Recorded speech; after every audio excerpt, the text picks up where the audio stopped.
Bom dia, boa tarde, boa noite. Sejam bem-vindos. Estamos falando hoje vamos dar continuidade ao nosso estudo de Umbanda. A gente vai falar de tronos de Deus. Lembrando que estamos falando da teologia trazida por Pai Rubens, né, através da sua psicografia, em que ele trouxe um estudo acerca da Umbanda e todo um entendimento a respeito da teologia divina, tá? Dentro da Umbanda. Então, vamos lá. Pai Rubens, ele classificou as linhas de Umbanda, sabe aquelas 7 linhas? 7 linhas de Umbanda. Então, em 1942, teve uma reunião, não sei se eu posso chamar de concílio, mas seria como se fosse um concílio, em que se reuniram várias pessoas da Umbanda, né, expoentes, para tentar discutir e chegar a um consenso do que são 7 linhas de Umbanda. O que aconteceu? Saiu, né, nasceu ali, né, foi consolidado o hino da Umbanda, mas as 7 linhas não foi, né? Então, cada casa adota seu panteão de orixás, alguns têm Nanã, outros não têm, alguns têm algumas imagens, né, católicas, sincretizado com alguns orixás, outros têm mais, outros têm menos. Então é isso, né? Alguns têm 9, alguns têm 11 orixás, alguns têm 7. Então, linha de Umbanda não é os orixás, assim, por assim dizer, nas casas. Cada casa deveria ter 7 orixás. Não, porque tem casa que tem 9, tem casa que tem 11.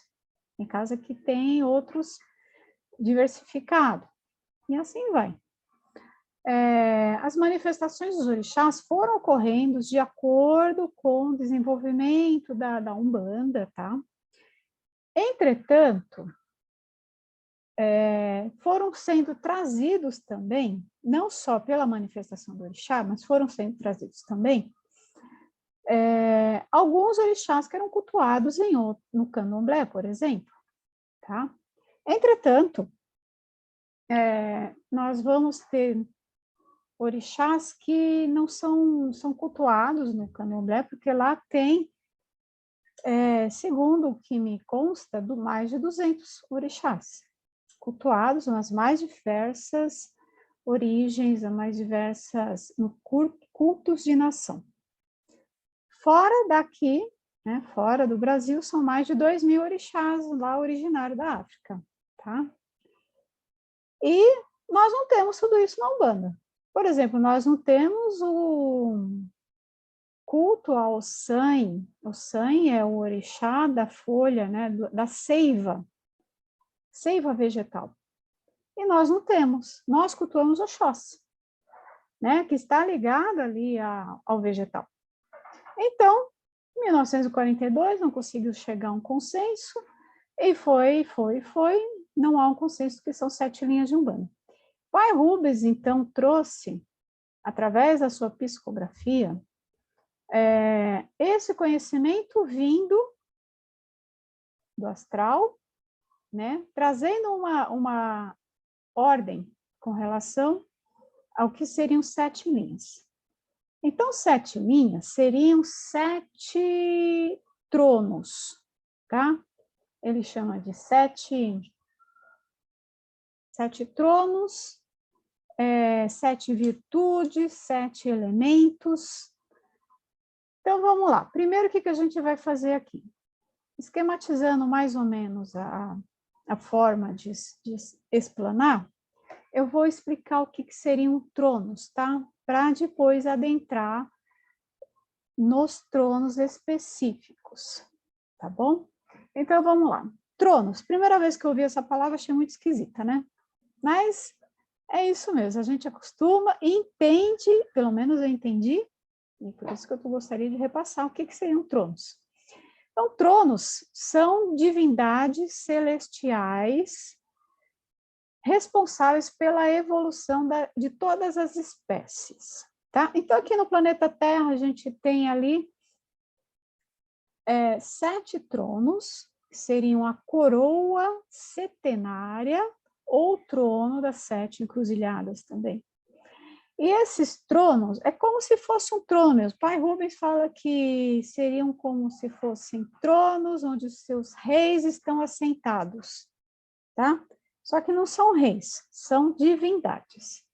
Então, esses tronos são divindades celestiais.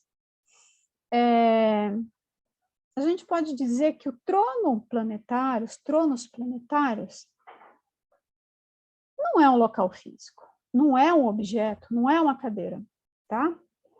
É, na verdade, uma posição de onde a divindade está e de onde ela irradia mentalmente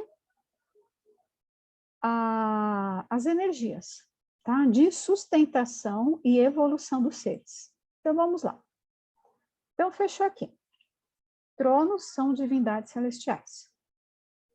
E essas divindades regem as energias, né? Eles emanam energias mentais para a sustentação de todos os seres e evolução. Eles regem os pontos de forças, tá? Então, grave isso também. Eles regem os pontos de força e regem os mistérios afins. O que é ponto de força? O alto da cachoeira, a pedreira, um campo aberto. Então, o nosso templo, o templo da Umbanda, é a natureza, onde estão os pontos de força, onde lá nós podemos sentir a energia daquele orixá, tá? E quem é umbandista, já foi um ponto de força, sabe como é forte a energia nesses pontos, né? Então,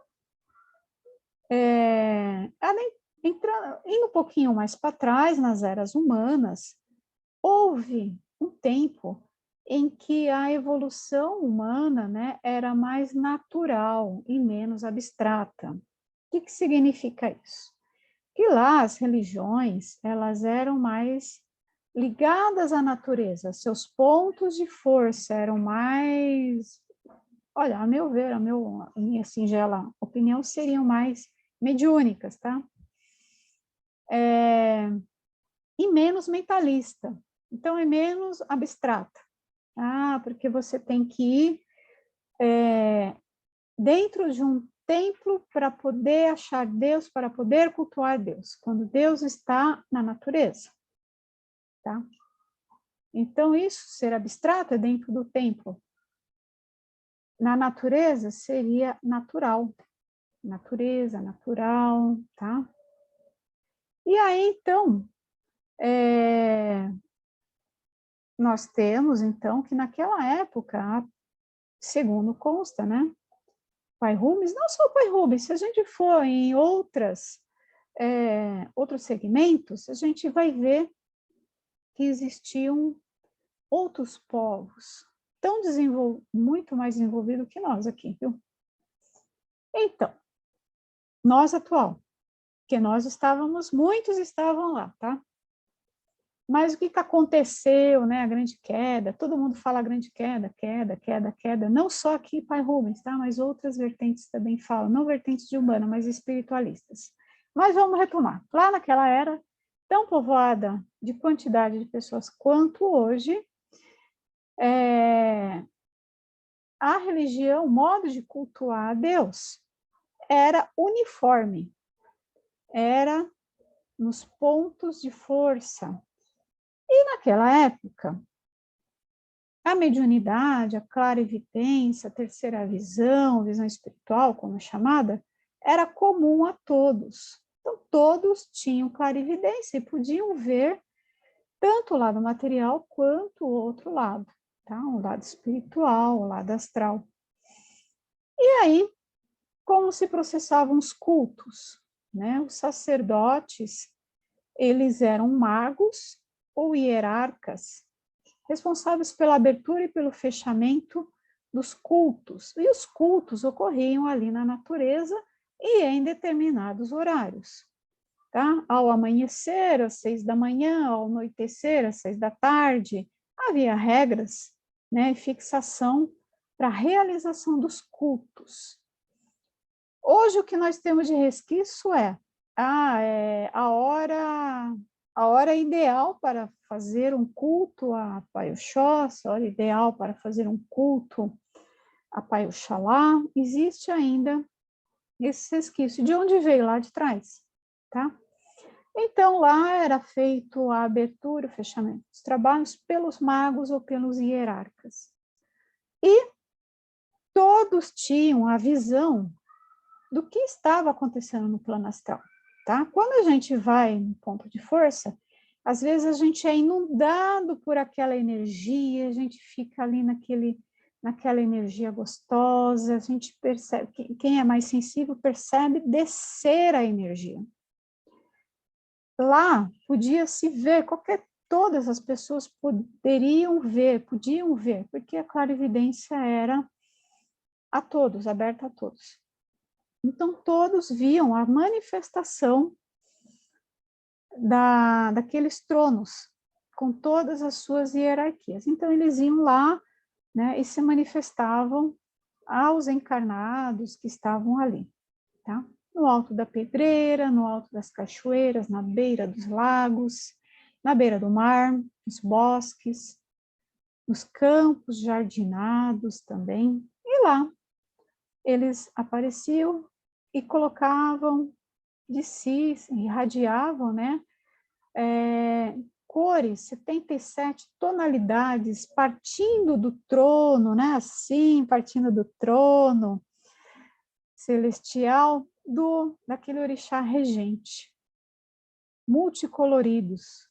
E eram tantas cores, assim, era um arco-íris celestial.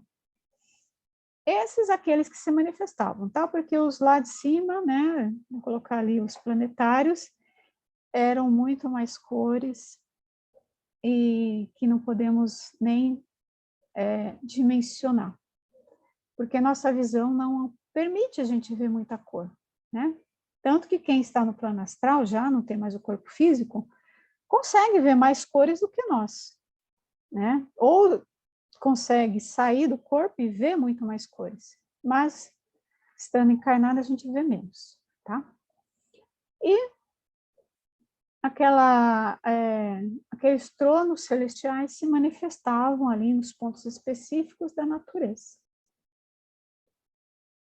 Tronos que tinham seus graus, então vamos lá. Um trono, ele tem lá aquela base, seria um quadradinho, e temos à sua direita os graus à direita e temos à sua esquerda os graus à esquerda, tá? O que seria isso? Seria magnetismo positivo à direita, magnetismo positivo à esquerda, tá? Não vamos falar aqui de negativo como sendo algo ruim, tá? Mas seria esse negativo, polaridade, magnetismo negativo. E o que acontecia então na época? Naquela época, então, os seres eles precisavam encarnar, não reencarnar, encarnar. Então, eles viam que estavam ligados àquele trono, aqueles seres que estavam nos graus, né, naquela linha. Se a gente imaginar degraus, a gente vai ver degraus, tá? Então, estavam num grau, que é no mesmo degrau ali, estavam num grau, numa mesma linha, e eles desculpa. Eles encarnavam para adquirir a polaridade, o magnetismo dual, tanto positivo quanto negativo, tá? Só que deu ruim, né, gente? Deu ruim. As pessoas, né, aqueles seres naturais, tá? Encarnaram com o fim de serem, né, se tornarem bipolares, polaridades de polaridade positiva, de polaridade negativa. Por quê? Por que isso, tá, gente? Por quê? Porque aí eles conseguiam passear pelas dimensões diferentes, porque tinham dimensões que têm uma polaridade negativa, tinham dimensões que tinham uma polaridade positiva, tá? Tendo as duas polaridades, eles então poderiam passear tanto de um lado quanto do outro, tá? E assim poder auxiliar melhor aqueles orixás regentes dos tronos, tá? Fazendo um trabalho com mais desenvoltura. Só que eles gostaram tanto, né, de ficar aqui e quiseram ficar aqui. Além disso, desequilibraram, né, emocionalmente e espiritualmente. E o que aconteceu? Eles acabaram ficando desequilibrados e, por estarem desequilibrados, eles não poderiam ir para a direita do trono. Eles eram remetidos para a esquerda, mas abaixo do trono também, tá, gente? Então, o negativo abaixo do trono. E aí,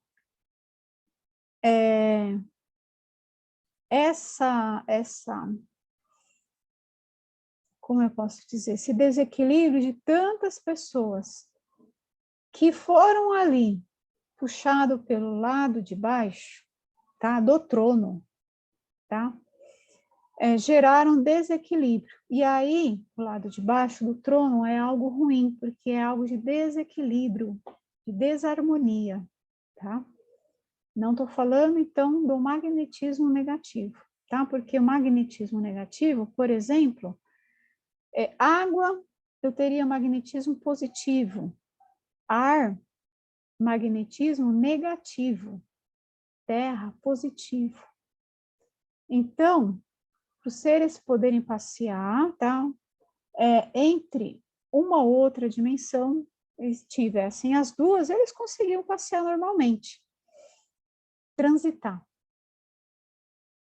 Tendo só negativo, ele está ali restrito a quê? Então, o negativo está restrito ao ar, ele está restrito ao fogo, tá? Ele está restrito àquele que é dual, por exemplo, um cristalino ou um mineral. Ele não poderia ir para a água. Entende? Porque água e fogo não vão se combinar. Mas se ele tivesse ali a dupla, né, polaridade, aí ele conseguiria passear, transitar entre essas dimensões de magnetismo diferente. E aí o que aconteceu então? Que todo mundo ficou ali negativado, mas negativado aqui no ponto ruim. O ruim é que a palavra negativa ela tem dois sentidos, né? Mas enfim, agora eu estou falando das pessoas que tiveram desequilíbrio e foram parar lá embaixo, os seres naturais. Gerou um peso. Então, graus inteiros se desequilibraram. Porque um desequilibra, o outro vai tentar ajudar, desequilibra também, e assim vai, um puxa, e aí todo mundo se desequilibra e cai. E aí, com tantos desequilíbrios, houve a queda, tá? Houve a queda, a gente pode até falar daquele grande cisma, né, que teve. Falar também de Lemúria, Atlântida também. É uma outra colocação, mas que vem a reforçar o que aconteceu aqui. E aí abriu-se o ciclo reencarnacionista, tá? Esse ciclo reencarnacionista, ele serve para auxiliar aqueles que ainda não evoluíram e não ascenderam, tá, gente?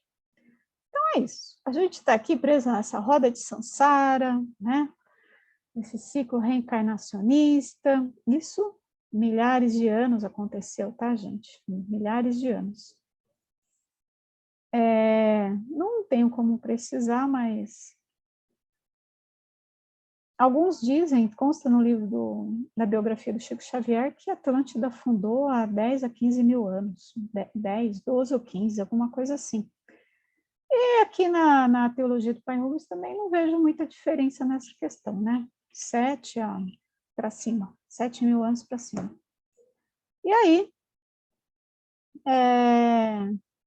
com esse ciclo reencarnacionista, né, muitos desceram também dos seus graus para auxiliar os que estão lá embaixo.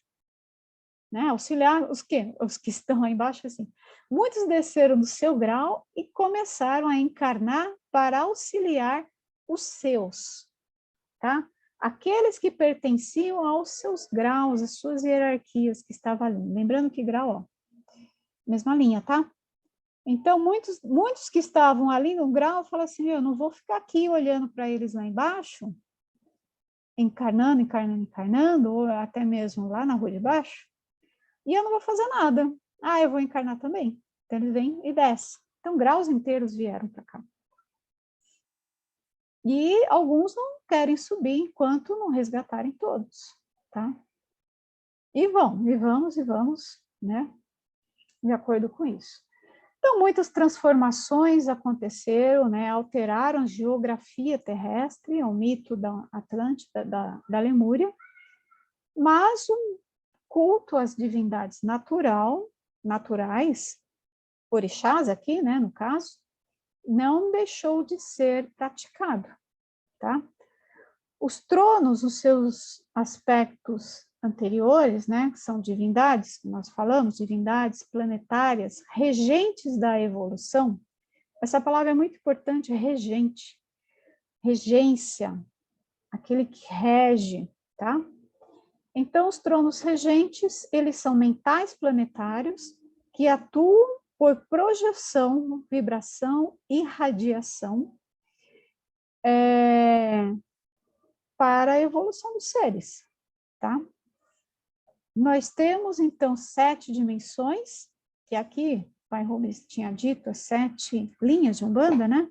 Então, 7 dimensões. A primeira seria cristalina, de cristal.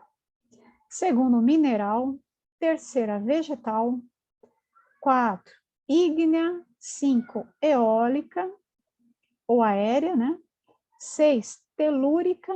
Telúrica vem de terra. E 7, aquática. Então, essas 7 dimensões são irradiadoras de energias puras, que chegam até o plano material, como nós vemos, cristais, minerais, vegetais, terra, água, fogo e água, tá? Essas emanações divinas são, então, os tronos regentes que formam o setenário sagrado, né? Os 7 sentidos capitais. Vamos falar um pouquinho dos sentidos mais à frente. Então, guardando que elementos, né? Cristal, mineral, vegetal, ígneo, né? O fogo, o ar, a terra e a água. Os 7 elementos. Cada um desses elementos está ligado, então, ao trono. E vamos colocar, então, o primeiro. O primeiro seria o trono cristalino, que está ligado a Pai Oxalá. Segundo, o trono mineral, que está ligado a Oxum, né? Mãe do ouro. Só lembrar da Mãe do ouro, mas ela é mãe de todos os minerais. Vegetal, que é ligado a Pai Oxóssi, tá? Ígnea, ligada a Pai Xangô. Aérea, ou eólica, ligada a Pai Ogum. Terrena, ligada a Pai Obaluaê. E aquática, ligada à Mãe Iemanjá.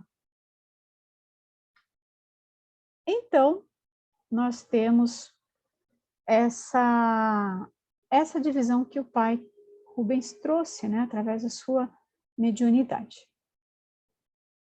E então, né, estamos aqui na roda de Sansara, né, todo mundo junto, todo mundo no mesmo barco. Todo mundo ligado ao plano reencarnacionista, né? Estamos aqui tentando subir um pouquinho mais para sair da reencarnação, né? Mas é necessário aprendizado, porque, lembrando a doutrina trazida por Kardec, a evolução é tanto moral quanto de conhecimento, tá bom? E, seguindo. Então, vamos lá. Trono cristalino. Oxalá, que eu falei, né? O que ela tem? Tem como função estruturar o magnetismo, tá? O sustentador da fé. Então, só dando uma palhinha, quando você tem um congá, Pai Oxalá, não é à toa que Pai Oxalá, né? Sincretizado em Jesus Cristo, está ali no meio, bem no meio assim, e irradia, porque ele é o sustentador ali daquele magnetismo. Magnetismo que vai, então, da fluidez e possibilidade da mediunidade, da corrente mediúnica se manifestar, tá? Depois temos o segundo trono. O segundo trono nós temos, então, o trono mineral, Mãe Oxum, que está ali, e tem o quê? Função de energizar os seres, é a doadora do amor. Então, vamos lá, trono primeiro, cristalino, Oxalá, fé, tá? Sustentador da fé, do magnetismo. Segundo trono, Mãe Oxum, energizar os seres, é a doadora do amor, tá? Mineral. Terceiro, vegetal, Oxóssi. O Pai Oxóssi tem função estimular a evolução dos seres. É o caçador, e o Pai Rubens colocou como caçador, né? Mas a gente vai saber, eu coloco, aqui num trechinho que eu estou lendo no livro, né? Mas é conhecimento, é o saber. 4, terreno, né? Terra, Pai Obaluaê, que tem como função da forma os seres, é sustentador dos estágios da evolução, ou passagem de um estágio para o outro, é o senhor das passagens. Aéreo, eólico, né? Pai Ogum, que tem como função estimular a mobilidade dos seres. E aí a gente já falou o quê? De caminho, é o senhor dos caminhos, Pai Ogum, né? Da mobilidade. Se você não tem caminho, você não se move, você não vai para lugar nenhum, né? Tem que ter o caminho. Ígneo, Pai Xangô, que tem como função dinamizar os seres, tá? Então, colocar os seres, cada um no seu nível vibratório energomagnético, tá? É justiça, dar a cada um o que é seu. O Senhor da Justiça, fogo. E temos, por fim, a sétima linha, que é aquática, regido, né, por Mãe Iemanjá, que tem como função estimular a geração de vidas, tá? É a mãe geradora, atua na sexualidade, tá? Então, primeiro, fé. Segundo, amor. Terceiro, conhecimento. 4, evolução. 5, nós temos aqui estimular os caminhos, Pai Ogum, Xangô, Ígneo, e 7, Iemanjá, tá? Então, entrando novamente lá nas linhas, cristalino, Oxalá, ele é o mental irradiador do sentimento, eu tinha falado fé, lembra? Do sentimento de religiosidade, tá? Então, esse sentimento de religiosidade está ligado, então, a Pai Oxalá. O segundo, mineral, Mãe Oxum, é um mental irradiador do sentimento de amor. Concepção, tá? Concepção. Então, quando temos dois seres que se unem à concepção, Mãe Oxum que rege ali a concepção. Quando a fecundação do óvulo, Mãe Oxum que rege a concepção.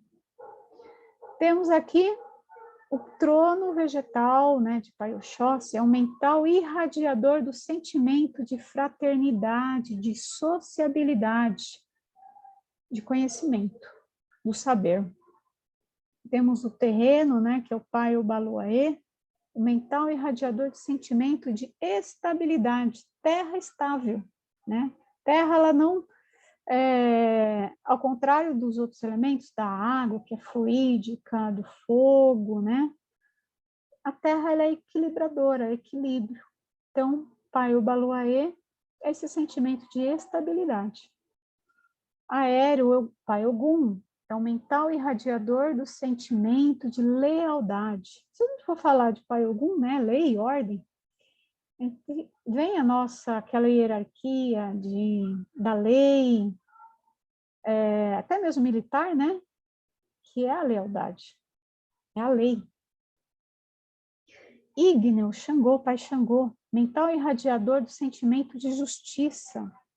Aqui, ele está ligado, né? Pai Xangô está ligado à razão, equilíbrio, tá?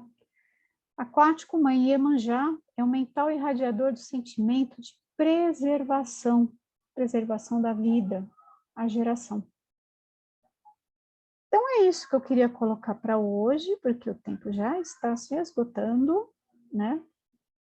E colocar, então, que seriam essas 7 linhas que nós vamos falar mais à frente.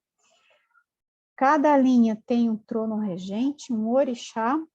Né? Nós falamos aqui do orixá irradiador, mas tem o par, que é o orixá cósmico, tá? Então, cada trono é formado por 2 orixás.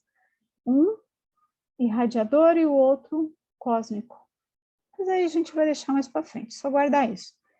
Fé, amor, conhecimento, lei, justiça, evolução e geração. Tá bom, gente? Agradeço. Vai assunto aí para bastante aula, tá bom? Dúvidas podem me mandar, eu sei que é um assunto meio diferente, tá? Estou aqui aberto a responder perguntas, tá bom? Obrigada. Muito obrigada.